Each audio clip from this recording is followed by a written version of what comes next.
You know, this workshop is called Be a Content Boss. And the truth is that content and working on content is the kind of thing that we are all always doing, that we are all always improving on. Now, I like to think that I'm a content boss, but the truth is that I have a lot of work to do myself and a lot of progress to make myself, because our relationship with content and content creation is ever unfolding, ever developing, and ever growing, just like our Reiki business journey is. And so, as our Reiki business journey unfolds, so too does our content creation journey. And so, I really want to encourage you that you're going to go through all kinds of ups and downs, not only in your Reiki business journey, but in your content creation journey as well. You know, some things are going to be more popular with your audience than others. Some things you're going to have a hard time creating. You're going to have challenges with it. Some things are going to be like explosive and people are going to love. So just know that you're going to have ups and downs with your content creation experience, just like with your Reiki business journey experience. So I want to encourage you to really embrace that journey.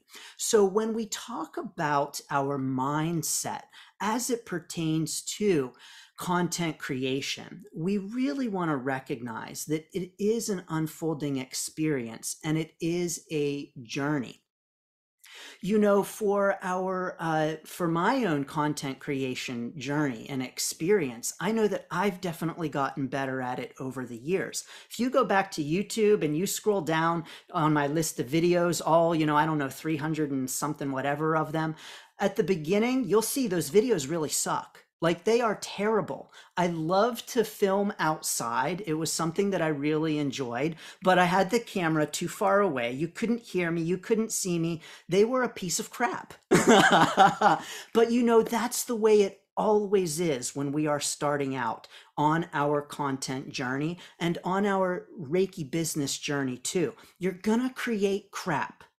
You're gonna create crap, and it's okay. You have permission to create crap.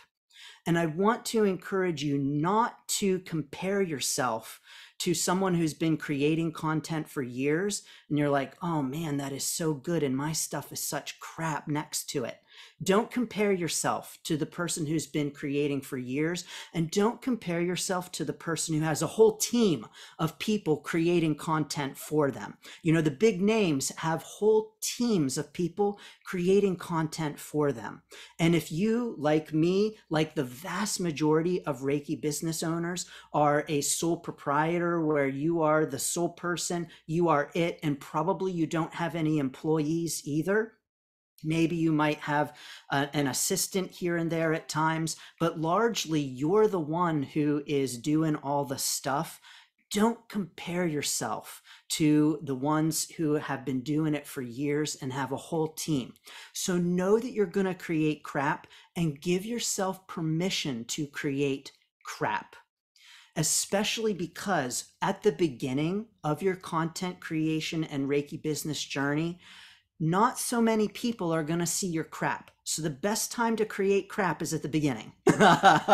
You know, those videos I created on YouTube that are crap, where I'm sitting in the woods and I'm talking to a camera that's like 20, I'm not even kidding you, I had it like 20 feet away.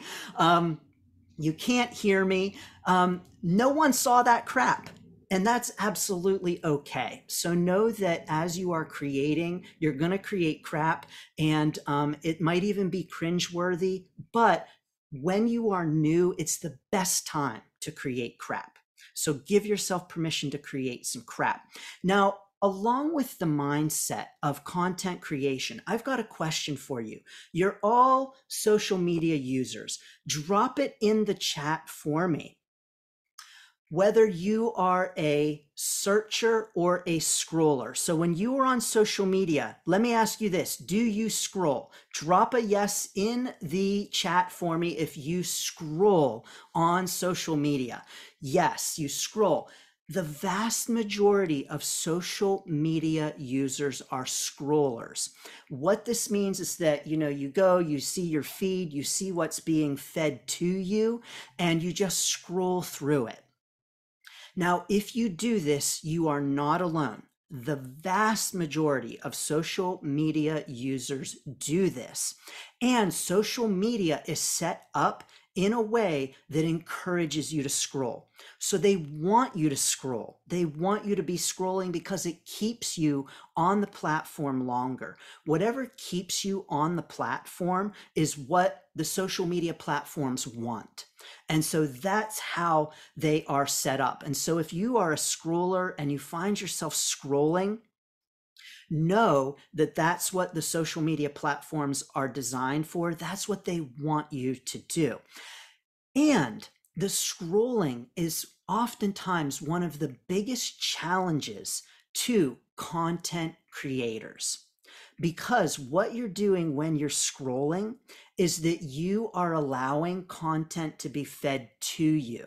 So you are taking a passive role in content. You are taking a passive role in what is being given to you on social media, and you are being a consumer rather than a creator. And so when you are scrolling, you are engaging in the role of consumer rather than creator. Now, if you are a big social media scroller, again, please don't beat yourself up. This is what the platforms are created for. This is what they're optimized for. And so if you find yourself scrolling and then you look up and 15 minutes has gone by and you're like, where's the time gone? Or like even an hour, where's the time gone? It's because that's what the platforms want. They have all kinds of people working on their team to help you do just that. So know that it is not you. It is the mega giants that social media are and the ways in which they create their platforms to make you scroll. But I want to encourage you that when we talk about being content creators, we want to turn our mindset from being a content consumer to being a content creator. So from being someone who scrolls to being someone who creates the content that people are going to scroll past. Well, hopefully they'll click on it. We'll give you some tips for helping them to click on it. But the idea here is to turn our mindset as it pertains to social media and the way that we approach it, and to turn our mindset, even in a very fundamental way, from being a scroller to being maybe more of a searcher. So that when you go to social media, you have a goal, you have something in mind of what you want to be doing, and you go directly to the places where you want to go. Maybe it's a group, maybe my groups, maybe it's a particular page or pages, but that's searching on social media and being an active participant in it rather than a passive scroller.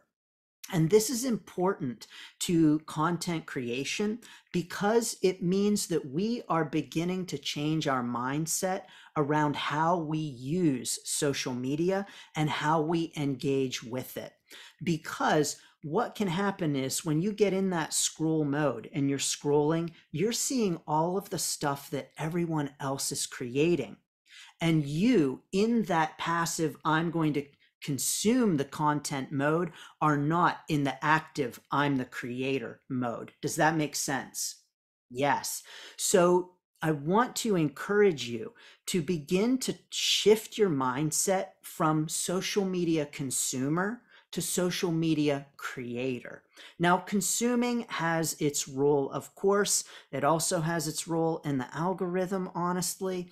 But consumption does have its role on social media, but you want to turn your mindset from a primarily consumer to primarily being a creator. So this will be really important. And you can do this in increments by simply doing something like setting a timer and saying, okay, I'm going to give myself 10 minutes just to mindlessly scroll. And then that's it. No more scrolling. And I am creating and I'm done with that. Or going to social media specifically with a goal in mind. For instance, I'll have something that I call Power Hour, where I will go in and I will do all my social media for the day in 1 hour. Boom, boom, boom, boom, boom. So all my groups, my messages, everything that I need to do, Power Hour, I'm powering through it. That's what I'm doing. You better believe it. In Power Hour, I am not scrolling. And so if we can get into that kind of focused mode, then we can have a real ownership over our social media use and over our approach to content as well. So content really matters because content is, and let me explain what content is. Content is things like your social media posts, videos, lives, audio, podcasts, blog articles. It's all of the stuff that we put out there. And it can come in all different kinds of formats. This indeed itself, as a workshop, can and will become content. How? It will be course content with Build Your Reiki Business, and it may turn into content in some other way, shape, or form in the future as well. I'll talk about that a little bit later. But so there are all kinds of formats for our content. Does content include email? Excellent question. Yes, it does. Yes, it does. Emails are content as well. And so it's all of the stuff that you are putting out as a representative of your Reiki business. And so it takes all different kinds of formats and probably formats that don't even exist yet. So in the future, you may be doing Reiki business content in formats that don't even yet live, which is kind of exciting to think about. But content is important because it is a way for your audience to get to know you, to like you, and to trust you. Now, everyone who has signed up for this workshop has consumed my content, my business's content in some way, shape, or form. You know, maybe you've had an appointment with me. Maybe you've come to one of my other workshops. Maybe you've taken a course with me. Maybe you've listened in on some of my videos, my podcast, my Reiki Business Collective interviews, whatever it might be. The chances are pretty darn good that you've engaged with some of my content at this point. And that content has helped you to get to know me, to get to hopefully like me, or maybe not. Maybe you hate me, but you're like, but this guy puts out valuable content anyway, so I hate him, but I'm still gonna follow him and still gonna get his stuff. That's okay too. If it's helping you, that's okay. You don't have to like me and to trust me. And here's the thing, I know that you all trust me on some level because you paid for this workshop and trusted that I was going to show up and do it. You know, especially online, it would be so easy for me to be like, thanks for your money, bye-bye, and just not show up for today's workshop. And then, oh, you want a refund? Sorry, no refund, not giving it. And then I just take your money. It would be so easy to do that. So on some level, you trust me too. So I want to say thank you. I'm honored by that for sure. So the content that you put out helps your audience to get to know you, to like you, and to trust you. And this is a relationship that takes time to build. And so most often, you're not going to look at one piece of content that someone puts out, a post, for instance, and be like, wow, I immediately trust that person and I'm going to give them all my money. Probably first, you're going to consume some of their content, probably multiple pieces of their content. We know that it takes, you know, they say 5 touches in order for someone to want to get to a point of purchasing with you. We actually have upped that. It's more like 8, oftentimes even more now, touches for someone to feel comfortable with booking a session with you, paying for a workshop or a class or something like that. The vast majority of your potential clients, when you meet them, are not yet ready to purchase from you. And so putting out content allows them to get to know you, like you, and trust you to the point of potentially being ready to purchase from you.